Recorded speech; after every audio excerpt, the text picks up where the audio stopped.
বিবাহ শাদীর কথা বললে রাজি না। কারণ কি? কারণ হচ্ছে দুনিয়ার চাকচিক্য আর রং তামাশার পিছনে পড়ে নিজের জীবন যৌবন পুরোটাকেই ধ্বংস করে দিয়েছে।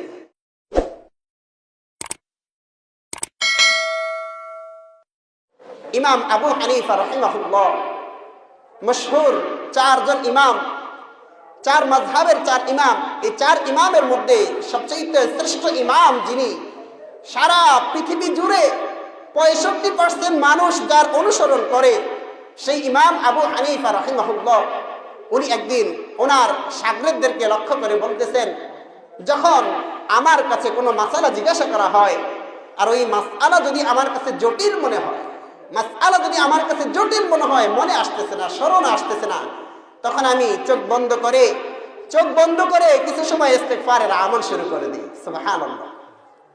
চোখ বন্ধ করে কিছু সময় ইস্তিগফারের আমল করে দিই। কিছু সময় ইস্তিগফারের আমল করার পরে আমি যখন চোখ খুলি, তখন ওই জটিল মাসআলা আমার কাছে স্পষ্ট হয়ে যায়। সুবহানাল্লাহ। এজন্য ভাই, ইস্তিগফারের সমাধান সব জায়গায় আছে। ইস্তিগফারের সমাধান, যত মুসিবত আছে, যত বিপদ আছে, সব মুসিবত বিপদের জন্য ইস্তিগফারের আমল করা চাই। অনেক সময় আমরা রাস্তাঘাটে চলাফেরা করি, বিভিন্ন সময় বিভিন্ন সমস্যার সম্মুখীন হই আমরা। অনেক সময় রোড অ্যাক্সিডেন্ট হয়, আবার অনেক সময় চোর ডাকাত আমাদেরকে আক্রমণ করে, অনেক সময় হঠাৎ অনাকাঙ্ক্ষিত কোনো মুসিবত আমার সামনে এসে দাঁড়ায়। আল্লাহ রাব্বুল আলামিন পবিত্র কোরআনে সূরা আনফালের মধ্যে বলেন, ওয়ামা কানাল্লাহু লিউআযিবাহুম ওয়া আনতা ফীহিম ওয়ামা কানাল্লাহু মুআযিবাহুম ওয়া হুম ইস্তাগফিরুন। আল্লাহ রাব্বুল আলামিন তার প্যারা হাবিবকে লক্ষ্য করে বলেন, হে আমার হাবিব, ওয়ামা কানাল্লাহু লিউআযিবাহুম ওয়া আনতা ফীহিম, আপনি যতদিন পর্যন্ত মক্কাবাসীদের মাঝে থাকবেন, ততদিন পর্যন্ত আমি তাদের কাছে কোনো আযাব পাঠাইব না। ততদিন পর্যন্ত আমি তাদের কাছে কোনো আযাব পাঠাইব না, যতদিন পর্যন্ত আপনি মক্কাবাসীদের মাঝে থাকবেন। ওমা কানাল্লাহু মুআযিবাহুম ওয়া হুম ইস্তাগফিরুন। আয়াতের পরের অংশের মধ্যে বলা হচ্ছে, যতদিন পর্যন্ত বান্দা ইস্তিগফারের আমল করবে, ততদিন পর্যন্ত ওই বান্দার কাছে আমি কোনো মুসিবত পাঠাবো না, কোনো আযাব গজব পাঠাবো না। ওই বান্দাকে আমি ক্ষয়ক্ষতি থেকে, সব ধরনের ক্ষয়ক্ষতি থেকে আমি ওই বান্দাকে হেফাজত করব। ওমা কানাল্লাহু মুআযিবাহুম ওয়া হুম ইস্তাগফিরুন। যতদিন পর্যন্ত লোকেরা ইস্তিগফারের আমল করবে, ততদিন পর্যন্ত আমি তাদের নিকট কোনো আযাব পাঠাইব না। এই আয়াতের বাস্তব নমুনা যেটা, সেটা সাইয়্যিদুনা হযরত ইউনূস আলাইহিস সালাম। আমরা ঘটনা অনেকেই জানি, শুনেছি। হযরত ইউনূস আলাইহিস সালাম যখন তার কওমের জুলুম নির্যাতন সহ্য করতে না পেরে এক পর্যায়ে আল্লাহর কাছে তাদের বিরুদ্ধে বরদোয়া করলেন। আল্লাহ রাব্বুল আলামিন সাইয়্যিদুনা হযরত ইউনূস আলাইহিস সালামকে বরদোয়া করার কারণে নির্ধারিত সময় বলে দিলেন, অমক দিন অমক তারিখে অমক সময়ে তোমার কওমের মধ্যে আযাব আসবে। সুতরাং যেদিন তোমার কওমের মাঝে আযাব আসবে, সেই দিন তুমি কওমের মাঝে থেকো না, তুমি কওম থেকে আলাদা অন্য এলাকায় চলে যাও, বিচ্ছিন্ন হয়ে অন্য এলাকায় চলে যাও। দেখেন, সাইয়্যিদুনা হযরত ইউনূস আলাইহিস সালাম আল্লাহ তাআলার একজন নবী, আল্লাহর কাছে বরদোয়া করছেন। আল্লাহ তাআলা তারিখ দিয়ে দিয়েছেন, অমুক দিন আযাব আসবে। হযরত ইউনূস আলাইহিস সালাম তার কওমের লোকেরা বলছেন, অমুক দিন আযাব আসবে, আমার কথা শুনো নাই, আল্লাহর পথে আসো নাই, আমি রাসূলের ডাক শুনো নাই, অমুক দিন আযাব আসে, প্রস্তুত থেকো। কওমের লোকেরা পূর্ববর্তী কওমদের মতো যেইভাবে কওমে আদ, কওমে সামুদ সম্প্রদায়ের মাঝে, কওমে আদ, কওমে সামুদ সম্প্রদায়ের লোকেরা যেইভাবে নবী রাসূলের কথাকে অমান্য করেছে, ঠাট্টা বিদ্রূপ করেছে, হযরত ইউনূস আলাইহিস সালামের কওমের লোকেরা এইভাবে ঠাট্টা বিদ্রূপ করে ওনার বক্তব্যকে উড়াইয়া দিল। তার বক্তব্যের কোনো মূল্যায়ন রাখলো না। নির্ধারিত তারিখের সময় সবাই চিন্তায় পড়ে গেছে, বিচলিত হয়ে গেছে। যেহেতু ইউনূস আলাইহিস সালাম আল্লাহ রাব্বুল আলামিনের একজন মনোনীত পয়গম্বর, উনি যেই কথা বলেছে এই কথা অবশ্যই সত্য। আকাশের দিকে তাকায় থেকে দূর থেকে আযাব আসতেছে, পুরো আসমানটা কালো হয়ে গেছে, পুরো আসমানটা কালো হয়ে কালো ধোঁয়া উঠতেছে। ওই আযাবটা আস্তে আস্তে ধীরে ধীরে কাছে আসতেছে। সম্প্রদায়ের কিছু লোক মনে করেছিল এটা মনে হয় দীর্ঘদিন যাবৎ বৃষ্টি হয় নাই, আজকে মনে হয় দীর্ঘদিন অনাবৃষ্টির কারণে আল্লাহ রাব্বুল আলামিন আমাদেরকে বৃষ্টি দান করবেন। এরপরে ওই আযাব আস্তে আস্তে যখন মাথার উপরে চলে আসছে, কওমের লোকেরা তাকায়া দেখে এটা তো কোনো বৃষ্টি নয়, এটা কোনো মেঘ নয়, এটা তো ভয়াবহ আযাব। যে আযাব কওমে সামুদকে ধ্বংস করে দিয়েছে, যে আযাব কওমে লূতকে ধ্বংস করে দিয়েছে, যে আযাব কওমে আদকে ধ্বংস করে দিয়েছে, এটা তো এই ধ্বংসাত্মক আযাব, এটা তো কোনো মেঘ বৃষ্টি নয়। এই কথা বলে কওমে ইউনূস আলাইহিস সালামের সম্প্রদায়ের প্রত্যেকটা লোক সাথে সাথে সিজদার মধ্যে পড়ে গেছে। সিজদার মধ্যে পড়ে গিয়ে ইস্তিগফারের আমল শুরু করে দিয়েছে। আস্তাগফিরুল্লাহ আস্তাগফিরুল্লাহ আল্লাযী লা ইলাহা ইল্লা হুয়াল হাইয়ুল কাইয়্যুম ওয়া আতুবু ইলাইহি। আল্লাহু আকবার। যখন কওমের লোকেরা এই সিজদায় পড়ে ইস্তিগফারের আমল শুরু করে দিয়েছে, তখন মুহূর্তের মধ্যে ওই আযাব দূর হয়ে গেছে। সুবহানাল্লাহ। আল্লাহ রাব্বুল আলামিন কোরআনের মধ্যে এমনটাই বলেছেন, ওমা কানাল্লাহু মুআযযিবাহুম ওয়া হুম ইস্তাগফিরুন। যতদিন পর্যন্ত বান্দা ইস্তিগফারের আমল করবে ততদিন পর্যন্ত আমি বান্দার নিকট আযাব পাঠাবো না। বিভিন্ন হাদিসের মধ্যে, কোরআনের বিভিন্ন আয়াতের মধ্যে, আমাদের আকাবির আসলাফ উলামায়ে হযরতের বিভিন্ন মাকুলের মধ্যে ইস্তিগফারের অনেক অনেক ফজিলত বর্ণনা করা হয়েছে।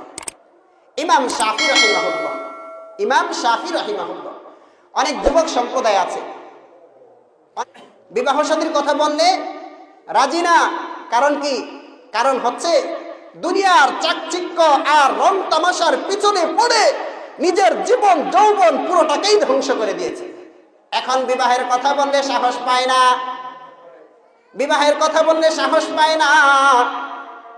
কোরআন হাদিসের ভাষ্য অনুযায়ী বিবাহের কথা শুনলে তোমার কষ্ট লাগে, তোমার সাহসে দেয় না। তাহলে শোনো, তোমার জন্যই আজকের এই আমল, তুমি ইস্তিগফারের আমল বেশি বেশি শুরু করে দাও। কারণ মানুষ যখন গুনাহ বেশি করে, মানুষ যখন গুনাহ বেশি করে, তখন সব দিক থেকে ওই মানুষটা দুর্বল হয়ে যায়, সর্বদিক থেকে দুর্বল হয়ে যায়। রাতের বেলা যখন একা একা হাঁটে আর যখন আকাশের মধ্যে বিজলি চমকায়, ওই মানুষটা এত বেশি ভয় পায়, এই মনে হয় আল্লাহ রাব্বুল আলামিন আমার উপর অসন্তুষ্ট হয়ে, নারাজ হয়ে আকাশ থেকে একটা বিজলি চমক মনে হয় আমার মাথার উপরে নিক্ষেপ করবেন। ভয় পায়। কি বলেন? ভয় পায় না? ভয় পায়। জোরে বৃষ্টি হলে ভয় পায়, জোরে কোনো ধরনের আওয়াজ হলে ভয় পায়, সমাজে 10 জন লোক একত্রিত হলে ওই লোকটা ভয় পায়, মনে হয় আমার বিরুদ্ধে ষড়যন্ত্র করতেছে। কারণ আমি যে অপরাধী এটা তো আমি জানি, আমি যে অপরাধী এটা তো আমি জানি। এজন্য যুব সম্প্রদায় যারা ভয় পায়, অর্থাৎ বিবাহ শাদী করতে রাজি না, তাদের জন্য ইস্তিগফারের আমল বেশি বেশি ইস্তিগফারের আমল করেন। আপনাদের আশপাশে বন্ধু বান্ধব যারা আছে তাদেরকে শিখায়া দেন ইস্তিগফারের আমল বেশি বেশি করার জন্য। যেই ভয়ের কারণে সে কারো কাছে বিবাহের কথা স্বীকার করে না, ওই ভয় 1 মাস 2 মাস 5 মাস ইস্তিগফারের আমল করতে বলেন, ওই ভয় দূর হয়ে যাবে। হাজার হাজার লক্ষ লক্ষ টাকা খরচ করতেছে আজকে নিজের যৌবনকে ফিরিয়ে আনার জন্য, অথচ কোরআন হাদিস গ্যারান্টি দিচ্ছে যে লক্ষ লক্ষ টাকা খরচ করার প্রয়োজন নাই, একটু সময় ব্যয় করে ইস্তিগফারের আমল করো, তোমার জীবনও ভালো থাকবে, তোমার যৌবনও ভালো থাকবে। এজন্য ইস্তিগফারের আমল বেশি বেশি করতে হবে।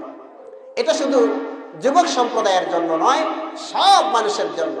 যত ধরনের সমস্যা আছে সব সমস্যার সমাধানের একটাই ঔষধ, সেটা হলো ইস্তিগফারের আমল বেশি বেশি করা। আমাদের অনেক বাচ্চারা পরীক্ষা দিবে, পরীক্ষার আগ মুহূর্তে অনেক সময় গার্জিয়ান এসে দোয়া চায় যে হুজুর একটু দোয়া করেন, আমার ছেলেটার জেহেন একটু দুর্বল, মেধা দুর্বল হওয়ার কারণে সে অন্যদের সাথে প্রতিযোগিতা দিয়ে পারে না, চেষ্টা করে পরিশ্রম করে পারে না। এদের জন্য আমল হচ্ছে ইস্তিগফারের আমল। ইমাম শাফি রাহিমাহুল্লাহ বলতেছিলাম যিনি মশহুর চার মাযহাবের এক মাযহাবের ইমাম, ইমাম শাফি রাহিমাহুল্লাহ বয়স যখন 7 বছর বয়স, কয় বছর বয়স? 7 বছর বয়সের বাচ্চাদেরকে আমরা মনে করি এরা এখনো ছোট ছোট মনে করে আমরা এদের জন্য সব বিষয়ে ছাড় দিয়ে দিই। না ভাই, এমনটা করবেন না। আজকে ছাড় দিবেন, কালকে আপনাকে পস্তাইতে হবে। ইমাম শাফি রাহিমাহুল্লাহ 7 বছর বয়স, ওনার ওস্তাদ ইমাম ওয়াকি রাহিমাহুল্লাহর কাছে গিয়ে অভিযোগ করছেন, শাকাউতু ইলা ওয়াকিল সুআ হিফজি।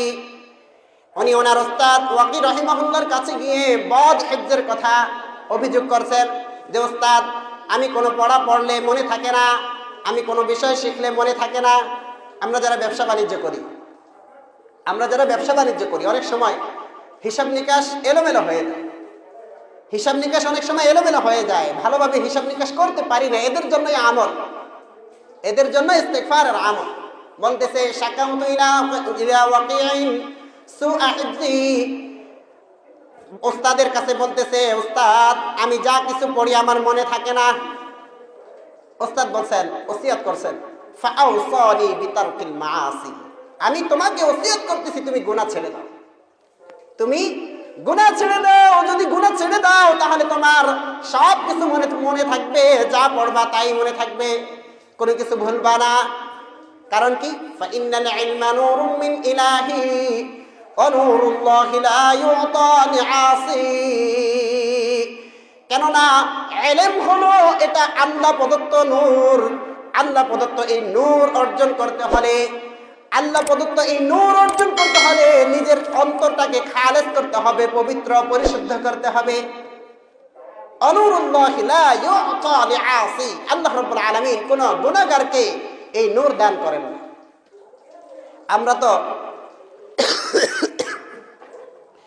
আমরা স্কুলে পড়েছি শিক্ষা জাতির মেরুদণ্ড, শিক্ষা জাতির মেরুদণ্ড।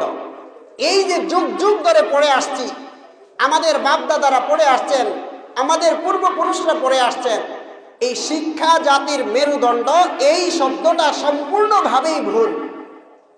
না ভাই, শিক্ষা জাতির মেরুদণ্ড নয়, বরং ইসলামী শিক্ষাই জাতির মেরুদণ্ড। কোরআনে হাদিসে যত জায়গায় ইলম শব্দ আসছে, ইলম শব্দের বাংলা অর্থ হচ্ছে শিক্ষা। ইলম শব্দের বাংলা অর্থ হচ্ছে শিক্ষা।